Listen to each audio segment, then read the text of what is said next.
Hey guys, it's Matthew here once again with a very quick video on the mStorm character, which I've had a few videos on in the past, but fair and I guess worth repeating just a little bit about its starter capabilities, how it kind of is a pretty smooth thing that you can do for Scion especially, because there's not too many things you can do for Scion. But yeah, to reiterate, mStorm is a Cyclone cast while channel exsanguinate character that is based off of physical damage over time. So pretty normal just to stack a bunch of physical damage and damage over time for exsanguinate and corrupting fever, but this is a Cyclone cast while channel version, which in some cases is a lot smoother just to pilot and play around in large scale situations. In some cases it is going to be a bit less smooth because you're kind of melee and directional, so it can get a bit weird. So namely, Sanctum is going to be pretty damn weird for this character, but you can always, if you really feel like it, kind of rework the build to be a bit more just normal exsanguinate with like Unleash or Echo or some shit like that. Either way, this character is just exsanguinate with Cyclone and using Corrupting Fever as additional physical damage over time, and it gets through the game pretty comfortably. This is during the event that had the extra Atlas mods throughout it, Shifting Stones I think it's called, and it got me through the campaign very smoothly. It got me through early maps pretty smoothly. I was still in the process of kind of figuring out what type of defensive stuff the build should have at this stage of the game, because it definitely isn't going to get away with zero defenses, and you can either do like lots of armor or lots of block, and I was going towards the block direction where we're almost block capped, and then just some decent recovery, and at the same time more or less just life flask recovery when you actually take real hits. But you shouldn't happen to take big hits too often, just because yeah, large amounts of block, some fizz damage reduction, decent health pool. Basically I didn't have much to do with my passive tree except for just spec health throughout most of the campaign, so by like level 70 I already had 4k life or so it's a very smooth introduction into the later part of the campaign and also the early part of maps, and I do think it's going to start to taper off and scale a bit less good in the end game. So we're talking like red tiers into higher red tier maps. Like if I check a POB and kind of min-max as much as I can, you'll have a few million dot DPS, so like 2 to 3 million dot DPS without anything too drastic, and that is comfortable enough to get away with most content. It's just that it's not going to blast through those last few pieces of content. And then there are a few map mods that make these types of builds pretty uncomfortable, like physical damage reduction takes off a lot of your damage, and there's nothing you can really do about that. But all that aside, gone through up to yellow tier maps with like a few chaos worth of gear, and it's been pretty okay and enjoyable enough. The Scion itself here is a Gladiator comboed with Raider, but you could probably combo several different things. There's like Berserker, Jug, Trickster, Necromancer is what someone said they did for extra block. Plenty of stuff could happen, and who knows, there might even be a Gladiator rework coming our way in the next League expansion thing in like a few weeks time, and maybe that has much more credibility for physical damage over time in the end as well. We'll see, but for now we will still just keep our interests on the Scion for this build.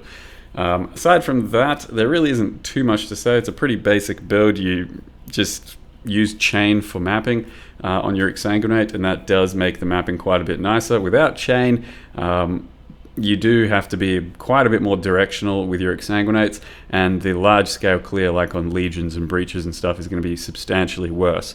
So we swap out chain for swift affliction when we're actually doing single target damage, but for the most part chain is what's doing a lot of our clear. And then corrupting fever still does a lot of clear, so it's not like it's just exsanguinate. At this stage of my build, corrupting fever is maybe half of the damage of exsanguinate. They're about 50-50.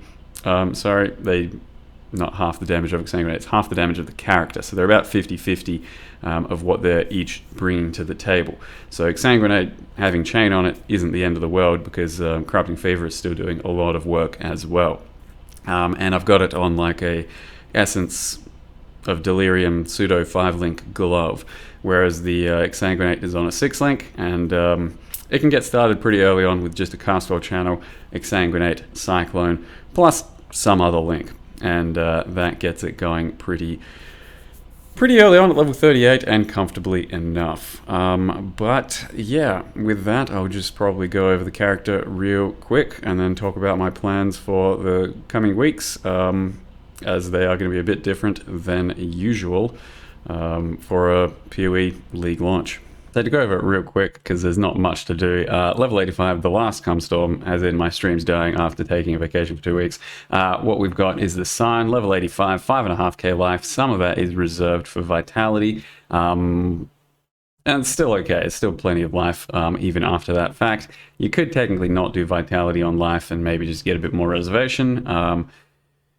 But for now, it's not a big deal, and I'm doing that. So the only real pivotal piece of gear for the character at the moment is a Cold Iron point. Initially, I wanted to dual-wield Cold Iron points, and that's still maybe the play, but at the moment, I've spec'd more into a shield with a bit of block, so that I've got some sort of defensive measures happening at this stage. So 56 block with a shield like this, and a little bit of block on the tree. Though we are poised to actually have determination in the build if you want a lot more thickness. Because I've got good armor percent and aura effect and stuff like that. So you could actually quite easily get a lot of armor in the build instead. Currently, there is not that much, except for with flasks going up. It does something and some fizz damage reduction, but there's still a lot more to be gotten there if you want it.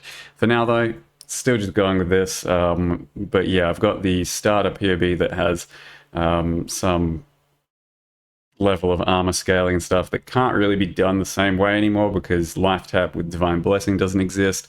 Either way, we can still look at that, but we'll probably plan out a real bit more of a POB for League launch, because I think this will be one of the starters I include. So for now, this is still a bit provisional, but this is as much of a test that I can get of this character up to this point. So with the Corrupted 6 link that I got here, there is Exsanguinate attached to Castwell Channeling, Cruelty, Chain, Brutality, and Cyclone. Cruelty will drop off at some point. For now, it's still mostly okay, but it will drop off and may have to go somewhere else. But Chain is for the mapping, and then Swift Affliction is for the bossing. And then with some Delirium gloves here, we've got 30% damage over time, so it's basically an extra link.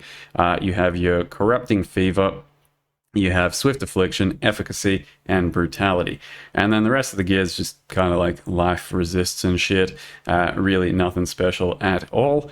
And then, yeah, ideally you'd be getting some plus levels, some cast damage, fizz damage over time, maybe a Dragon Fang +3 amulet, something like that over there. But for the passive tree, I haven't done anything crazy. You start as a Sun and you just path through, grab this, you path through and grab that. And then everything else is kind of optional beyond that. You start filling out life, or maybe you want some damage and some auras. This damage down here, went down here and got even more aura effect. The end game of the build will probably have a cluster. It may even still go this way like it did the first time I tried to do this. But like I said, currently we have Gladiator and then Raider for a bit of extra speed. But there's some few other choices you can make that could be more tanky, more damage. This one's a bit of an all-rounder for a bit more speed and stuff.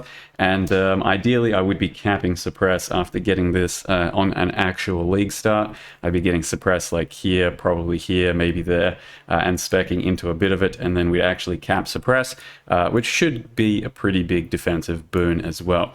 So that's all I can say about mStorm for now, and it's only really dubbed mStorm because of Mercurial Exsanguinate effect. If you don't have that, then it's just going to look pretty normal and red, and more of a bloody splooge.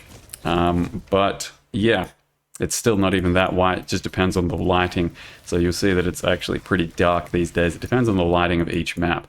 In any case, that's the character. Hope you guys, you know, take it for what it is. But for the next 2 weeks, there won't be any real content on this channel. Pretty much 2 weeks until the actual announcement of the new league. The new league will be December 8th. If you somehow missed that, it's called Affliction. We know nothing else about it yet. The announcement is going to be on the 30th. I am going to be gone as of a few hours from now to Korea with my friends who are climbers as well. I'm going to do some climbing and hanging out and all that sort of stuff. And I'll be gone for 10 or 11 days. I'll basically get back the day after the announcement. So I'm going to miss the announcement. I won't be streaming that. I will take my phone and have like a plan for an eSIM and stuff to maybe try and stream a bit from Korea, but I can't promise anything. Basically, yeah, just don't rely on me for the next 10 days. I'm taking my first actual vacation-y style thing in the past 10 years ever since starting streaming, so we'll see how that goes. But that's all I got to say. Hope you guys are looking forward to the new league and stuff. I'm very excited. I think PoE's in a great spot right now, and I'm expecting a huge league only to make the game even bigger and better. So I'm pretty excited. I'm keen to play a lot more PoE. I almost don't even want to leave right now.